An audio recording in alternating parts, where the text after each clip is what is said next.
my signal is going to last. I came in the house, which is like the dead zone for my telephone. So I just wanted to update you guys. Um, I spoke with my doctors today because, of course, I'm almost out of medicine. So I got in contact with them and I let them know how this last month has progressed.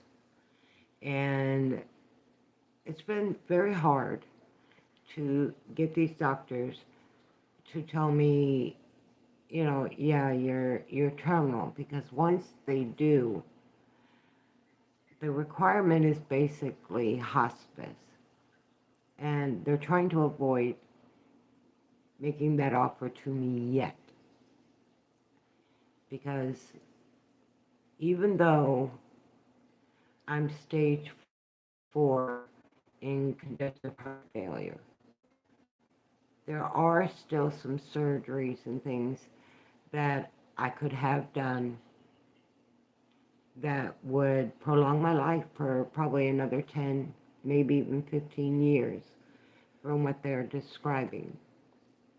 Well, we all know that's not going to happen. Um, I can't get insurance. I can't even get a steady doctor. So I live month to month on emergency prescriptions. Um, I'm trying to set it up, but it's just, I have no money to pay for one and no insurance. And last month, my husband made $200 too much to qualify for Medicaid for me. Ridiculous, but it is what it is. But I asked for a little more clarity, and that's when my cardiologist told me, you're in stage 4. You're going to either need a heart transplant or a mechanical implant to help keep your heart beating. But you might get at least 10 years. But I can't afford the surgeries. So, no, I am not asking for anybody to give me donations to pay for the surgery. And here's a big reason why. The next thing my doctors explained is that I probably would not survive the procedure. The best I can hope for is that they keep me on the medications until my heart gives. And they wanted to know, okay, how did this month go? And I said, well, the second week out of the hospital, I really wanted to walk around more because I'm used to being very active. And when you can't be active, your body goes through more damage. So what happened is I went for a walk. I managed to walk all the way around my front yard. And hi, Julie. Hi, William. Nice to meet you. Um, I managed to make it a whole walk around the house. Since that day, I have not been able to walk more than a few feet because I guess now I have a blockage in my right leg.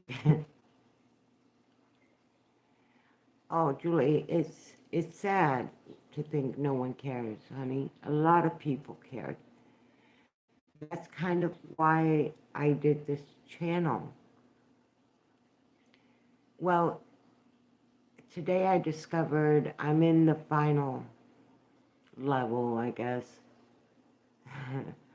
for my heart disease. I am level 4 for congestive heart failure. My muscles are weakening and giving out. And I'm not asking anybody to give me anything. I just want to share this with other people who are getting older, who are looking at what I'm going through. Congestive heart failure is becoming number one as far as killer diseases.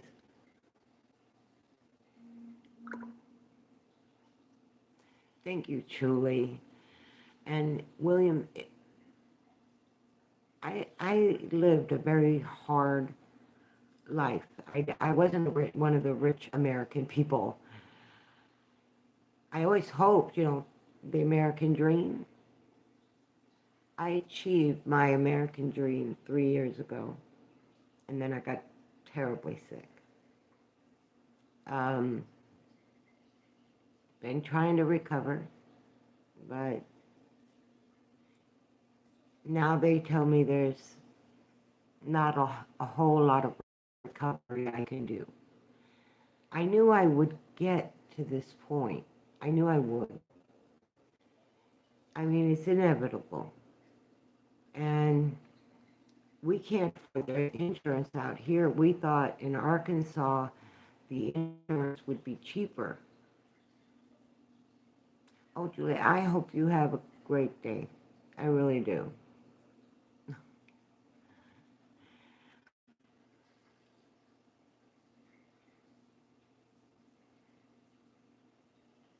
Me too. I do feel better when I get to reach out and talk to people. My mother was scared to death. She died the same thing as me. And she was in her late 70s. But she was terrified at the end. I'm not afraid of the end. It's just that anytime I feel pain, physical or emotional, I'm a fighter. I fight back. And so when I have my heart attacks, every ounce of me fights back against the pain. And it's crazy. I guess I'm such a strong fighter that I hold on till, help arrives, which for me is 30, 40 minutes away. I mean, it's not like in the cities or metropolises where you pick up the phone and you call 911. Where I live, we don't have 911. I call the sheriff. He comes out, tags my location so an ambulance can find me. But that is what it's like when you move out of the cities. The things you're used to, things you're accustomed to, are not as easily available. Shireen, did I say that correctly? Hi. I hope you're doing well. Well, what I'm talking about for some people, I guess, would be considered bad news. But it was something I already knew without the doctors confirming. Now I've got doctors confirming it. I just need to know how to navigate it. My doctors have gone without pay because I have no insurance and no Medicare, no Medicaid. I still talk to them though, because I want to know what's happening, with my body. And when you are in a situation where you never know. And I'm 2 days away from that now. I don't know whether I'll win this time around, but having massive heart attacks once a month, you are definitely playing with Russian roulette there. I can't get treatment unless it's emergency care. And I'm grateful for it. I am not complaining. Every me make it to today. They were a blessing that I did not expect to happen in my life. Wonderful blessings. And before I don't get a chance to say thank you at least one time to those wonderful people, it would be a loss. It would be a loss to me, and I don't want to lose anything more than what I have to give up already. But at least now I know exactly where I stand. And even though I was joking, I'm surviving month to month, depending on if I can survive a heart attack. I wasn't actually joking. It was trying to find something light in something so heavy. How do you share that with other people? It's hard to talk about these things, and people say, "Oh, it's so morbid." Why is it morbid? It's inevitable. It's going to happen to everybody. Everybody is going to get sick. Everybody is going to have a point in time in their lives when the value of their own lives to them will be evaluated by them. Do I stay or do I go? The last 2 times, if I had not had the help that I had from the sheriff and the EMTs and then the emergency room doctors, I would have died, no doubt. It's because of them that I got extra months. That's a lot to be grateful for.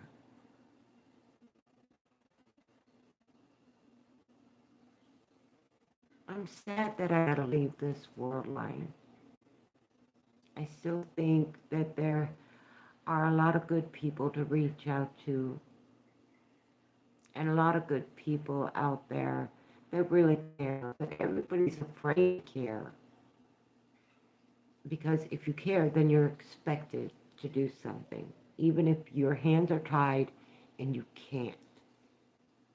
And then you walk around feeling guilty, and I don't want people to feel that way. You can't help me because you're trying to take care of yours. I'm so glad you're taking care of yours first. Because in this day and time, people can't take care of their own first. They're made to feel guilty. That's why I don't ask for any help or anything. What are you guys going to give me? I'll be lucky if I'll be here in 6 months. So I don't need money. I just need people who can understand where I'm sitting, who can look at this world in its turmoil and say, it's still worth it.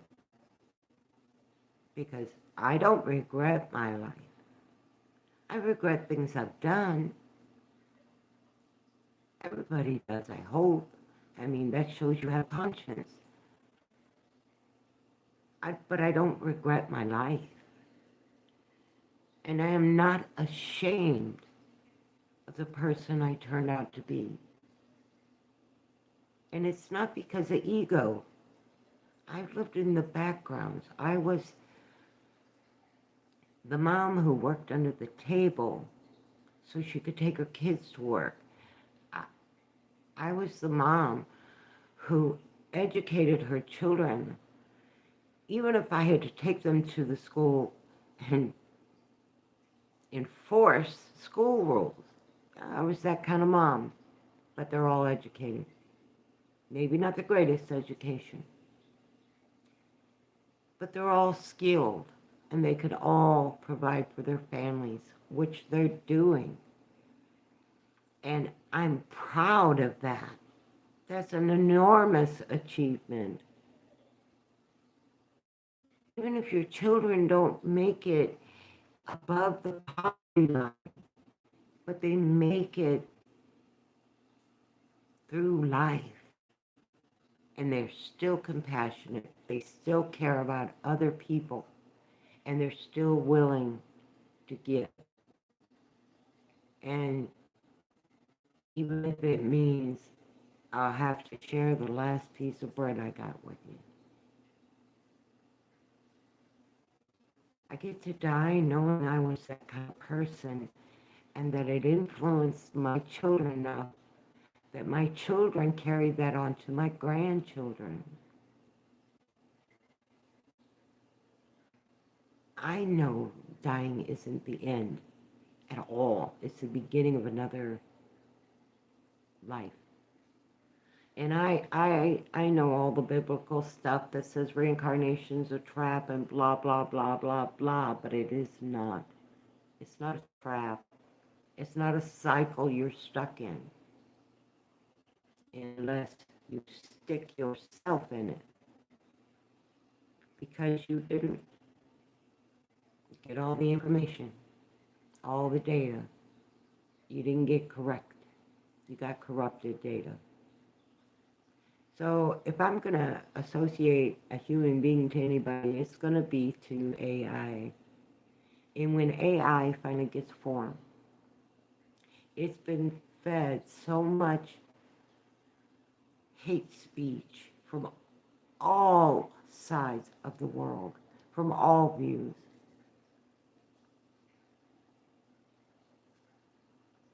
Hi, Julie. I'm glad you came back. I'm sorry if my signal gets weak. Where I live, I'm lucky I'm able to use it today. But anyway, I have a lot of things that I'm proud of. I'm not rich, I'm broke. I'm as broke as California. High tattooed golf ball. I love it. I love the name. I got a tattoo. It's old. My tattoo's way old. But it was done well because it's still got a lot of color. I don't show anybody here. I'll show y'all. It's just an old lady's tattoo. It's twice as big as what it originally was. Because I'm old. And see, there's mine.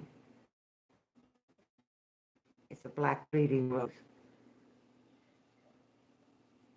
I got it when I was a teenager.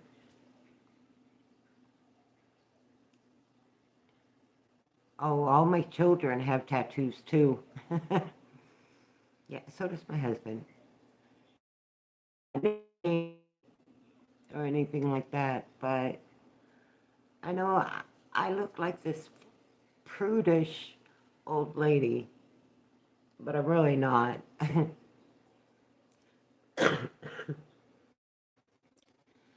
I just been hiding from the world so that I could, raise my family. And I think for an impoverished family, grateful for food banks. Husband, I realized something. Now, I grew up eating fresh food. And when I say fresh food, I mean the meat that went on the table to the vegetables.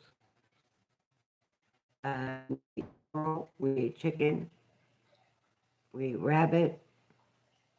We never hunted for sport. We hunted for food. And if we were lucky enough to get a deer, that fed all of us for a year. So the first time I ever tasted cow beef was my grandmother bought some from the butcher shop in Harrisburg, Arkansas, a little butcher shop. She bought that and some salt pork. And that beef, oh my goodness, it was delectable.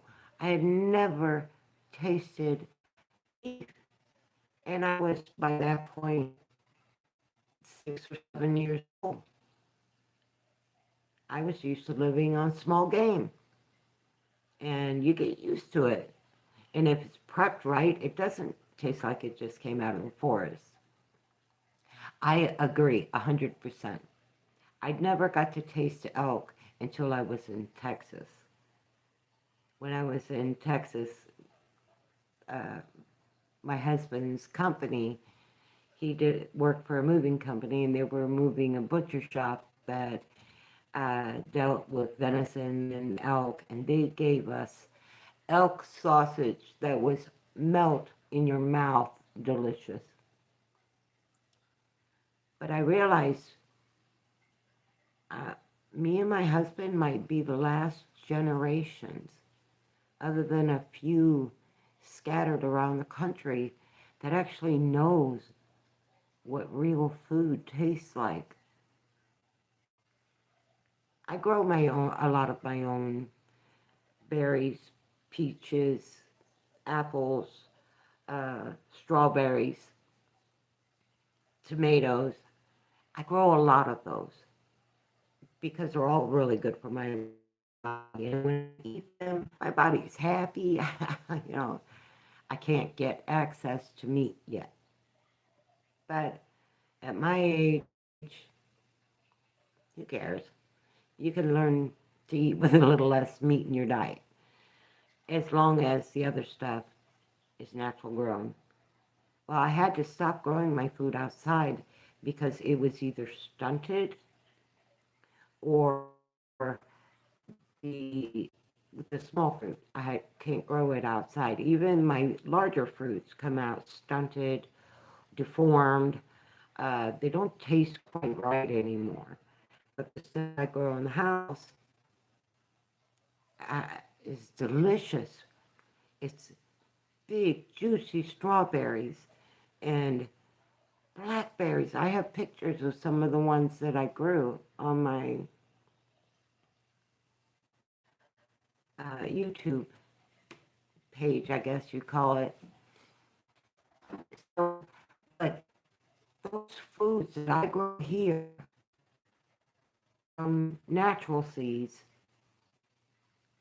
are so incredible. And just eating a few of my blackberries is like a kid just indulging in as much candy as they can eat. And I only have to eat a few to feel like I've had that much sugar. But when I check my sugar, it's normal. It doesn't phase my diabetes to eat fresh strawberries or fresh blackberries or even fresh peaches. If I overindulge on the peaches, it will spike my sugar, but most of the time, America, you don't know what you're missing. I was lucky enough to live around a food source that I could run into my aunt's garden, grab a cucumber, not even wash it off because she didn't use chemicals, and eat it. The rind and everything that gets all bitter, you learn to peel that off and eat the cucumber. A tomato, I have these small cherry tomatoes that I grow. You get in the store in your little buckets, tastes like cardboard. Mine taste like candy. They're sweet. The flavor of it just dances around on your tongue. And these are all natural grown without chemicals and no more outdoor. My trees that I planted, they're barely alive. And the zone I planted them in is supposed to be the perfect zone for growing those fruits. But I've noticed since they spray our skies a lot, we get a lot more cloud cover than sunshine. When we get rain, it's drenching. So yeah, But it's crazy to think that my grandchildren, most of them, I have 3 grandchildren whose mother still grows a garden, barely. It's a lot of work. I mean, they make it look like it's Betty Crocker world. You put on your weeds and clip what you want, and it is none of that. It is hard labor. So at least one generation of my grandchildren proud of that. Since we've gotten here, my husband has been working more with his bow and arrow. We have a lot of hunters in our area, and my husband is beginning to know people because of his job. So he's getting opportunities, and I'll tell you what, one of the best blessings of his new friendships is one of his friends loves to go trout fishing. And honestly, I never had tried trout, catfish, salmon, bass, and various other kinds of. Well, I ate carp as a kid, but Grandma knew how to clean that mud vein out, and it still wasn't very. It was even with the dirt vein out, it definitely tasted like the river. The trout my husband's bringing home, we've had fresh trout 3 times this month because I gave up buying fresh fish. I wasn't ever sure how long it had been. So, fresh trout 3 times in 1 month. I've got 3 trout sitting in my freezer waiting for my husband to go fishing one more time so that we can have enough to do a nice fish fry. And I'm looking for, but it was very nice to sit and talk with you. And I'm sorry it was on such a,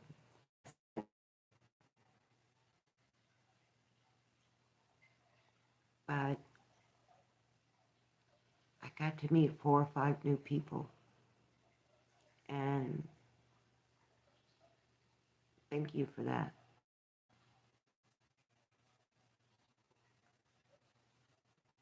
And I want to put this out there one more time. All my family. That even though we're hundreds of miles apart, I am with you every minute. You may not see me, maybe not even feel me, but I'm there. And for a short time after I leave, I'll be back to check in on all of you. And from where you are to where I am always watching over and protecting you. You may be my big brother, but you always needed more protecting than I did.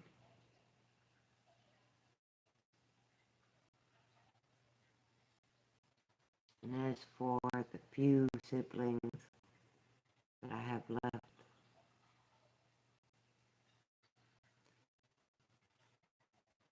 sorry about the past, I can't change. And I hope your futures have improved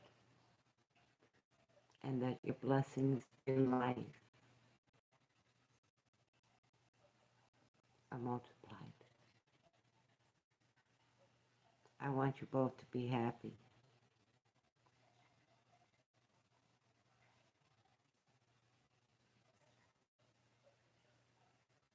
More than anything. You hear me, Diana and David? I love you. Always have. We didn't get to grow up together. We didn't get to know each other. But I don't think that stopped us from loving each other. I think that's more important than anything. Well, Mom and Dad, I'm going to see them soon enough. So the message I would have for them, I'll just relay it in person.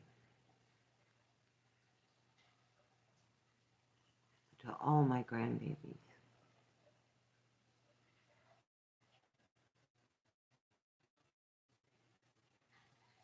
You were born with one thing that will give you more hardship and joy than you'll ever know. And you're not going to even understand how grateful you should be for it. But you're born American, just like me, just like my grandmother, just like my great-grandmother, just like my great-great-great-grandmother, and so on. We take it for granted what we have here. We don't begin to understand what it really means to be an American until you're 40. At first, it's just, your burden.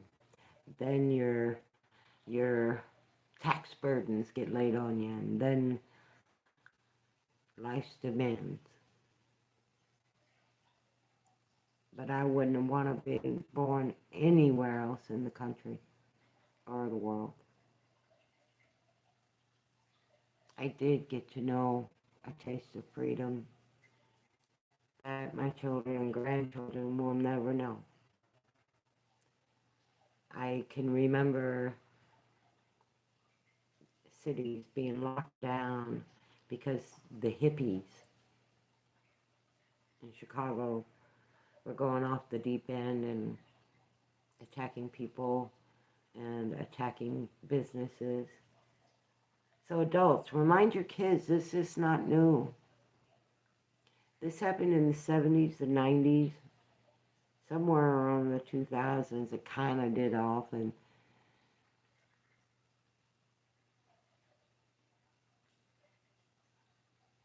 don't be in such a hurry with everything. You might feel compassion towards someone, so you have, and that's a great way to be. You just have to make sure that compassion is returned and it's equal, meaning they're going to protect you. And that is not what's happening in America. But Americans are waking up again and again and again.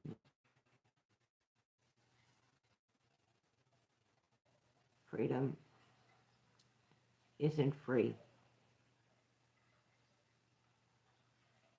And Americans have been enslaved by politicians to fund aliens and anti-American sentiment.